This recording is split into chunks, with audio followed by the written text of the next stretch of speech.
North Texas की चमक धमक भरी दुनिया में सिद्धार्थ उर्फ सैमी मुखर्जी और उनकी पत्नी सुनीता मुखर्जी एक जाना पहचाना नाम थे। अपनी बॉलीवुड स्टाइल की परफॉर्मेंस, शानदार पार्टियों और भारतीय समुदाय में सक्रियता के लिए मशहूर ये जोड़ा अब सुर्खियों में है। लेकिन वजह उनकी प्रतिभा नहीं, बल्कि एक चौंकाने वाला $4 मिलियन यानी कि लगभग 33 करोड़ का रियल एस्टेट फ्रॉड है। 100 से ज्यादा लोगों को ठगने के आरोप में यह दंपत्ति अब US immigration and customs enforcement यानी कि आईसीई की हिरासत में है। आइए सनसनीखेज कहानी को आसान तरीके से समझते हैं कि कैसे ये चमकदार जोड़ा धोखे की दुनिया में फंस गया और क्या है इस घोटाले की पूरी कहानी। नमस्कार, मैं उत्कर्ष प्रताप सिंह और आप देख रहे हैं TV9 भारतवर्ष।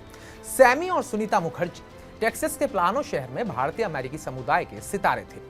उनकी बॉलीवुड स्टाइल की म्यूजिकल परफॉर्मेंस और हाई प्रोफाइल इवेंट्स ने उन्हें स्थानीय हस्ती बना दिया था। 2024 तक उन्होंने भारतीय traditions and cultural society of north America नामक एक गैर लाभकारी संगठन के जरिए कई चैरिटी इवेंट्स और गालास आयोजित किए, जिनमें बॉलीवुड स्टार हेमा मालिनी और प्लानो के मेयर जैसे मेहमान शामिल हुए।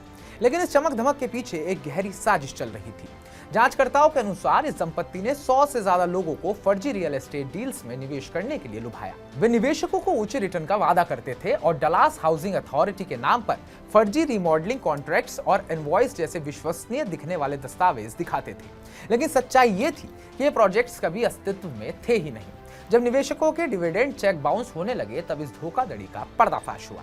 अब आपको बताते हैं कि आखिर ये घोटाला कब और कैसे शुरू हुआ। 2024 में एक दंपत्ति ने पुलिस से संपर्क किया और बताया कि उन्होंने सैमी और सुनीता के रियल एस्टेट प्रोजेक्ट्स में लगभग $3.25 लाख यानी कि 2.7 करोड़ रुपए का निवेश किया, लेकिन उन्हें कुछ भी नहीं मिला। यूलिस पुलिस डिपार्टमेंट के डिटेक्टिव ब्रायन ब्रेनन ने इस मामले की जांच शुरू की। शुरुआत में तो इसे एक साधारण सिविल डिस्प्यूट समझा गया, लेकिन जैसे जैसे जांच गहरी हुई एक बड़े घोटाले की परतें खुलने लगी। ब्रेनन ने एक न्यूज चैनल को बताया, मेरे 23 साल के करियर में सैमी मुखर्जी सबसे बड़े ठग हैं, जिनके धोखे की जड़ें हर दिशा में फैली हुई हैं। FBI की मदद से जांच में पता चला कि इस दंपत्ति ने 100 से ज्यादा लोगों से $4 मिलियन से अधिक की राशि ठगी। सिर्फ 20 पीड़ितों की आधिकारिक शिकायत दर्ज हुई है, लेकिन जांचकर्ताओं का मानना है कि पीड़ितों की संख्या इससे कहीं ज्यादा हो सकती है। एक पीड़ित टेरी परवागा ने एक न्यूज चैनल को बताया, वो आपको विश्वास दिलाते हैं कि वो बहुत सफल बिजनेस पर्सन है, लेकिन वे आपकी हर पाई छीन लेते हैं।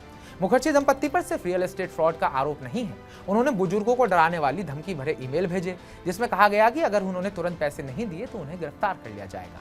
इन धमकियों के जरिए उन्होंने बुजुर्गों से लाखों रुपए वसूले। इसके अलावा उन्होंने फर्जी कंपनी और कर्मचारियों के नाम पर पे चेक प्रोटेक्शन प्रोग्राम यानी कि PPP लोन के लिए भी फर्जी दस्तावेज जमा किए। FBI ने जब सैमी से प्लानो के एक मैकडॉनल्ड्स में पूछताछ की तो उन्होंने PPP लोन के लिए जमा किए गए पैरोल फॉर्म में लिखे नामों जैसे रिचर्ड जैक्सन, निकी रेनॉल्ड्स और माइक समरसेविल को पहचानने से इनकार कर दिया।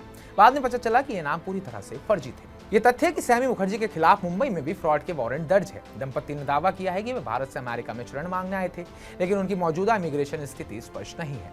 जून 2025 में उनकी गिरफ्तारी के बाद दोनों ने $5 लाख की जमानत राशि जमा की, लेकिन सैमी को आईसीई ने हिरासत में ले लिया और अब वो फोर्ट वर्थ के पास एक डिटेंशन सेंटर में है। सैमी और सुनीता ने सभी आरोपों को खारिज किया है। उनका दावा है कि ये सब उनके खिलाफ ईर्ष्या से प्रेरित एक साजिश है। ये कहानी हमें सिखाती है कि चमक धमक और भरोसेमंद चेहरों के पीछे भी धोखा छिपा हो सकता है। अगर कोई निवेश का मौका बहुत अच्छा लगे तो उसे कई बार जांचें, दस्तावेजों की जांच करें, लाइसेंस सलाहकार से बात करें, धमकी भरे ईमेल से सावधान रहें और स्कैम की शिकायत करें। सैमी और सुनीता मुखर्जी पर फर्स्ट डिग्री फेलोनी थेफ्ट के आरोप हैं, जिसकी सजा 5 से 99 साल तक की जेल हो सकती है। जांच अभी जारी है और FBI ये पता लगाने की कोशिश कर रही है कि ठगे गए पैसे का क्या हुआ। लेकिन पीड़ितों के लिए ये एक लंबा इंतजार हो सकता है, क्योंकि पैसे वापस मिलने की उम्मीद अब कम ही है। तो हमारी इस पूरी रिपोर्ट को लेकर आपका क्या कहना है? सैमी के बारे में आप क्या सोचते हैं और देश से बाहर जाकर फ्रॉड करने वाले लोगों के बारे में आपकी क्या राय है? कमेंट बॉक्स में कमेंट कर हमें जरूर बताइएगा। आपकी ताजा अपडेट्स पाने के लिए TV9 भारत को सब्सक्राइब कीजिएगा।